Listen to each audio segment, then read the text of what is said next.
Bonjour à tous, bienvenue sur le plateau TV Veto Inside. Aujourd'hui, on va parler de comment optimiser le parcours client dans sa clinique. Je parle de parcours client en termes de communication. On va en discuter avec Julie Monnier, ASV communicante. Bonjour Julie. Bonjour Valérie. Bon, merci d'être sur le plateau. Merci à toi pour ton accueil. Alors, Julie, pourquoi parler du parcours client dans la clinique en termes de communication ? Parce que c'est important d'optimiser l'expérience que le propriétaire va avoir au sein de la clinique. Dans la communication bien sûr et dans l'idée de fidéliser et de rassurer les propriétaires au quotidien.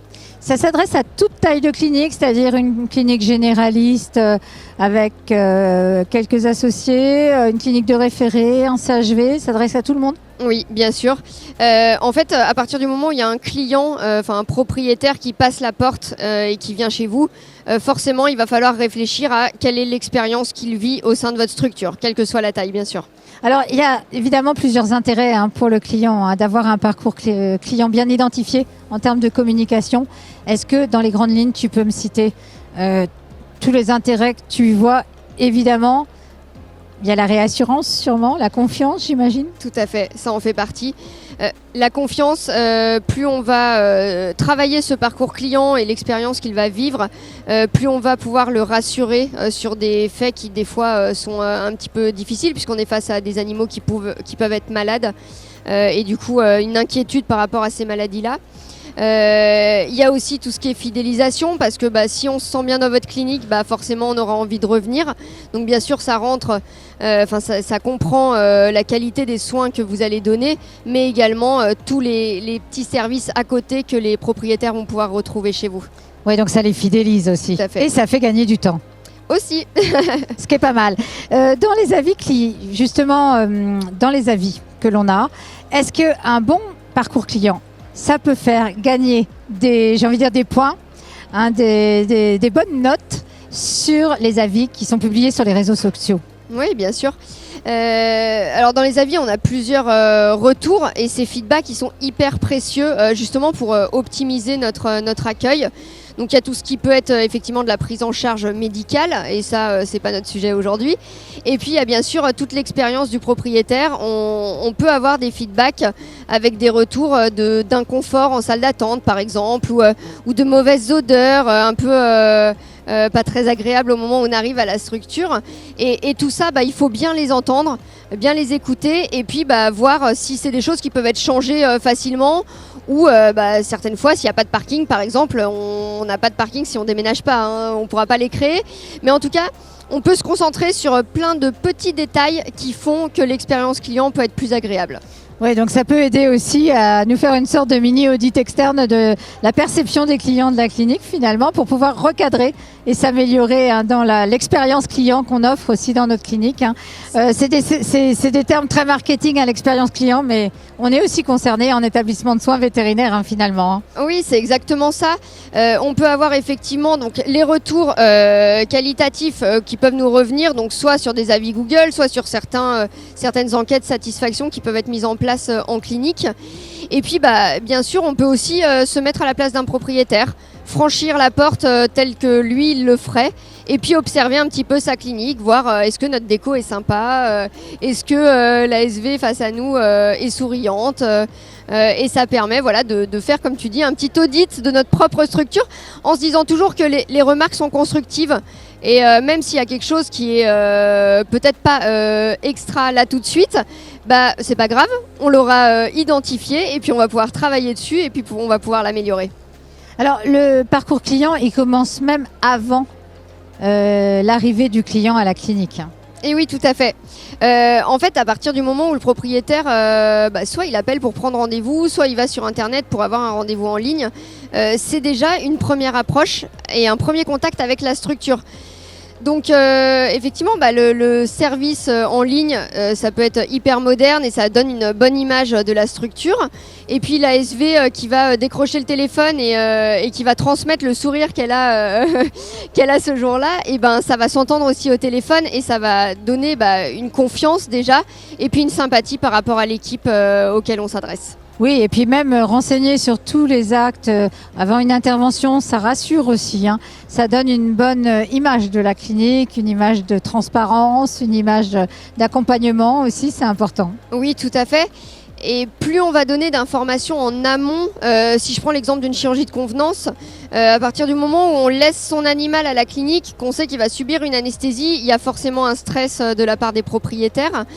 Et plus on va expliquer en amont qu'est-ce qui va se passer, comment ça va se passer le jour J, comment je fais pour le mettre à jeun, qu'il fasse bien ses besoins avant de venir à la clinique. Ensuite, il va être pris en charge par telle personne de telle manière. Ensuite, il va patienter dans les espaces d'hospitalisation. Ensuite, il ira en chirurgie, il va être anesthésié de telle manière. Et voilà, plus il va connaître, plus le propriétaire va connaître ce qui va se passer pour son animal, plus il sera serein le jour même. Et du coup, l'animal sera aussi plus serein parce qu'on sait qu'on se transmet les émotions entre eux et nous. Qu'est-ce que tu conseilles aux cliniques pour bien construire leur parcours client ? Alors moi, je leur conseille d'avoir un regard critique sur sa propre structure, ce qui n'est pas toujours facile. Mais vraiment, ça permet de voir les petits détails qui pourraient être modifiés.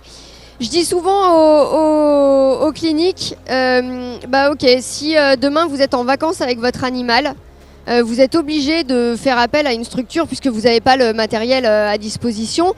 Vous allez rentrer, quelles sont les choses que vous avez vraiment envie de trouver lorsque vous allez franchir le pas d'une structure ? Et qu'est-ce que surtout vous ne voulez pas retrouver. Et ça derrière, on se dit ok, chez moi, est-ce que je coche les cases de ce que j'ai envie de retrouver, et est-ce que je ne coche pas les cases de ce que je ne veux surtout pas retrouver. Est-ce qu'un parcours client, ça se construit en équipe ? Et sous combien de temps ça se construit ? L'idée, de toute façon, plus on implique son équipe, plus forcément elle sera dynamique par rapport au sujet. Donc bien sûr, impliquer toute son équipe. Puis c'est aussi intéressant parce que des fois, entre les vétérinaires et les assistants, on peut avoir un regard un petit peu différent. Le regard, la complémentarité en fait des différentes personnes qui évoluent même au sein de la même structure, c'est hyper enrichissant pour avoir imaginé en fait toutes les opportunités qu'on peut offrir aux propriétaires. Donc effectivement, le mieux, c'est quand même de tester son parcours client et de se mettre à la place du client. Tout à fait. Moi, ce que je conseille souvent, c'est effectivement de prendre l'entrée client, parce que des fois, on a aussi une entrée sur le côté pour les salariés. Donc là, ce jour-là, on prend l'entrée client et puis on observe ce qu'il y a autour de nous, l'ambiance, l'odeur, la décoration, la mise en avant des produits que l'on peut vendre au comptoir, des croquettes. En ayant toujours ce regard critique, mais vraiment dans l'optique d'améliorer l'expérience qu'on offre à nos clients au quotidien. Et puis il y a une erreur aussi qu'on voit bien souvent en clinique qu'il faut absolument garder en tête pour l'éviter à tout prix. N'envoyez pas de SMS, mettez à jour votre base de données client quand un animal est décédé. Parce que si on continue à lui souhaiter son anniversaire ou envoyer des rappels pour venir faire des vaccins et autres, ça, c'est une très, très mauvaise expérience client. Oui, tout à fait. Et puis, comme on dit, se forger un petit peu une réputation, on prend l'escalier, voilà, marche par marche, on évolue pour améliorer son image et faire en sorte que l'aura de la clinique soit bonne. Par contre, quand on a un cas comme celui-ci, il suffit d'une toute petite erreur et là, ça monte par l'ascenseur directement. Et voilà, donc c'est plus long de créer une bonne image de marque. Par contre, la détraquer, ça va assez rapidement. Donc ouais, bien veiller à ce genre de choses, effectivement. C'est une grande citation qui dit ça, c'est que gagner la confiance, ça prend des années, mais la perdre, ça prend quelques secondes en fait. C'est exactement ça, oui. Donc un grand merci Julie en tout cas sur l'enjeu du parcours client. J'espère que vous en aurez pris conscience.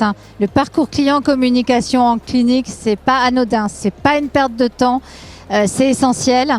Et puis ça permet d'avoir l'équipe soudée autour de sa communication au sein de la clinique pour fidéliser et pour aussi engager vos clients autour de vous. Alors si vous avez aimé, n'hésitez pas à suivre Veto Inside, la chaîne d'infos pour veto étudiants et ASV, et la chaîne est gratuite. Et n'hésitez pas à partager, ça nous fait plaisir parce qu'elle est faite pour vous cette chaîne. Allez, à très vite sur Veto Inside.